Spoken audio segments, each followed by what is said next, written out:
আসসালামু আলাইকুম সুপ্রিয় দর্শক। আমি এই মুহূর্তে আমার শখের খামারে আপনাদের জন্য নতুন একটি ভিডিও নিয়ে তো আমি যে ভিডিওটি তৈরি করতেছি সেটা হচ্ছে গরু হাট থেকে কিনে আনার পর থেকে শুরু করে একবারে বিক্রি পর্যন্ত যে কাজগুলো আমি গরুর করি সেটাই আজকের ভিডিওতে থাকবে। তো আপনারা আমার ভিডিওটি সম্পূর্ণ দেখবেন, তাহলে বুঝতে পারবেন আমি গরু নিয়ে আসার পর থেকে এ টু জেড কী ধরনের কাজ করে থাকি, সেটাই আজকের আলোচনার বিষয়। তো বন্ধুরা, আপনারা যদি আমার চ্যানেলের নতুন দর্শক হয়ে থাকেন, অবশ্যই চ্যানেলটি সাবস্ক্রাইব করে রাখবেন।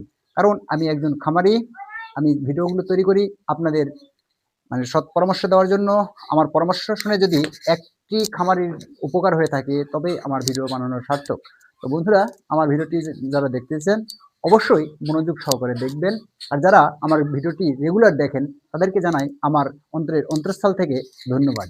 তো বন্ধুরা, আমি চলে যাচ্ছি ভিডিওর বিষয়বস্তু। যে গরু হাট থেকে কিনে আনার পরে প্রথমে আমি কি করি। তো আমি এই গরুটি কিছুদিন হলো হাট থেকে কিনে এনেছি।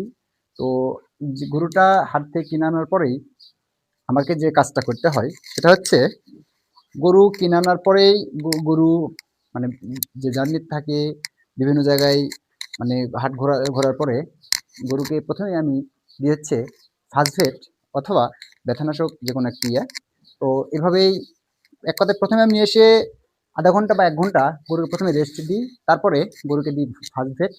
তো ফার্স্ট ভেট দেওয়ার পরে আমি ২ থেকে ৩ দিন যাবৎ মানে অপেক্ষা করি, দেখি যদি গরু খুরে রোগে আক্রান্ত না হয় তাহলে সঙ্গে, সঙ্গে আমি খুরে রোগের ভ্যাকসিনটা করে নিই। তো খুরে রোগের ভ্যাকসিন করার পরেই কয়েকটা দিন কেটে যাওয়ার পরেই আমি গরুকে দিয়ে দিই কৃমিনাশক। তো কৃমিনাশক দেওয়ার পর থেকেই মানে আমি ইয়ার দিয়ে দিই, সেটা হচ্ছে লিভার টনিক। তো লিভার টনিক শেষ করার পরেই আমি যে কাজটা করি সেটা হচ্ছে লিভার টনিক দেওয়ার পরই আমি সাথে, সাথে আমি গরুকে দিতে থাকি এবং পাশাপাশি জিঙ্ক। তো ভিটামিন, ক্যালসিয়াম, জিঙ্ক এটা কি হয়, আমি গরু কিনে আনার পর থেকে শুরু করি এবং গরু বিক্রি করা পর্যন্ত এই ভিটামিন এবং ক্যালসিয়ামটা চালিয়ে যায়। তো এই ভিটামিন বা ক্যালসিয়ামটা যেটা আমি ব্যবহার করি সেটার উপকারিতা হচ্ছে গরু কিনে আনার পরেই যে কারণে আমি ভিটামিন বা ক্যালসিয়াম ব্যবহার করি, কিনে আনার পরে কিন্তু থাকে গরু দুর্বল। দেখতে পাচ্ছেন, কিনে আনার পরেই গরু থাকে দুর্বল, মানে হাড্ডিসার বা হাড় ভাঙ্গা শরীরের ইয়ে।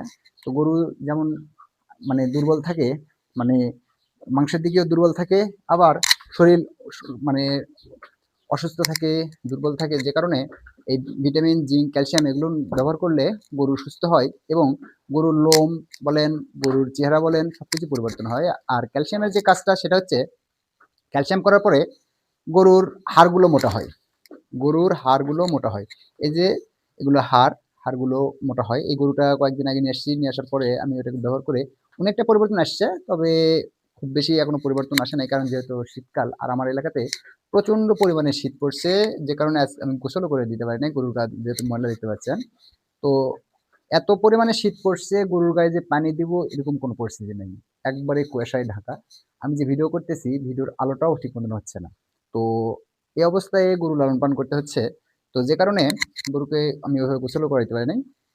তো আমি যেটা বলছিলাম সেটা হচ্ছে জিঙ্ক, ক্যালসিয়াম দেওয়া থাকে, তারপরে গরুর এইভাবে চলতে থাকে। আর অনেকে আমাকে প্রশ্ন করেন, গরুকে কি মোটা তাজা করার জন্য মানে কি করেন, খাবারে মোটা তাজা করেন নাকি শুধু ইঞ্জেকশন বা মেডিসিনে মোটা তাজা করেন।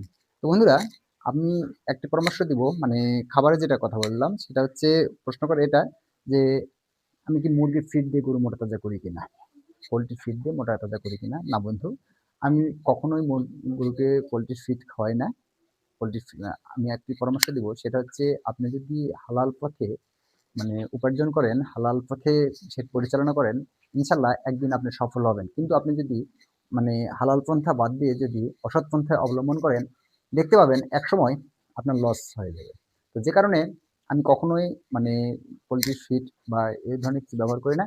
আমি গরুকে খাবার দিই যেটা, সেটা হচ্ছে কয়েক রকমের উপাদান মিশ করে আমি গরুর দানাদার খাবার করি।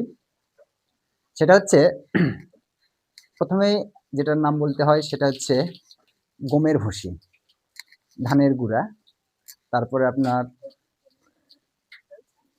ছোলা বুট, ডাল, তারপরে আপনার সোয়াবিন, তারপরে আপনার উম, ভুট্টা। এভাবে আমি কয়েকটা মানে উপাদান মিশ্রিত করে আমি দানাদার খাবার তৈরি করি। যে দানাদার খাবারটা আমি মনে করি অনেক উন্নত মানের একটি খাবার হয়। তো এভাবে যদি আপনারা ঠিকঠাক দানাদার খাদ্য তৈরি করে নিজেরা তৈরি করে খাবার দেন। আর আরেকটা যেটা বললাম সেটা হচ্ছে ভিটামিন এবং ক্যালসিয়াম, জিঙ্ক। এই এই এই জিনিসটা মানে অল টাইমই আপনার গরুকে চালাবেন। কারণ ক্যালসিয়াম দিলে কি হবে? আপনার গরুর হাড় মোটা হবে। গরু যতই মোটা তাজা হোক, গরু মানে বডি যদি শক্ত হয়, গরু কিন্তু লোড নিতে পারে। তো যতই মোটা তাজা হোক, গরু পায়ের উপর ভর করে বা হাড়ের উপর ভর করেই কিন্তু মোটা তাজা হবে। তো ক্যালসিয়াম দিলে আপনার গরু সুস্থ থাকবে, গরু হাড় মোটা হবে, গরু মানে ভালো থাকবে। আর যখনই আপনার গরু দুর্বল থাকবে, হাড় শক্ত হবে না, তখন কি হয়? গরু কিছুক্ষণ পর পরে শুয়ে পড়বে। কিছুক্ষণ পর পরেই শুয়ে পড়বে, গরু অস্বস্তি বোধ করবে। তো যখন গরু সুস্থ থাকে তখন গরু খায় ভালো, রুচি বৃদ্ধি হয়। তো এই যে জিঙ্ক ব্যবহার করলে গরুর লোম ভালো হয়, গরুর রুচি বৃদ্ধি হয়, গরু খাবার ভালো খায়। আবার এই যে আপনার ভিটামিনটা যেটা, ভিটামিন দিলে গরু মানে শরীর দুর্বল থেকে মানে ভালো শক্তিশালী হয় এবং গরু খাওয়া দাওয়া এবং রুচি সব ঠিকঠাক হয়। এইভাবে গরু লালন পালন যদি করে থাকেন, 100% আপনি লাভবান হবেন। তো আমার মতন করে এইভাবে যদি আপনি চান, আপনি লালন পালন করতে পারেন।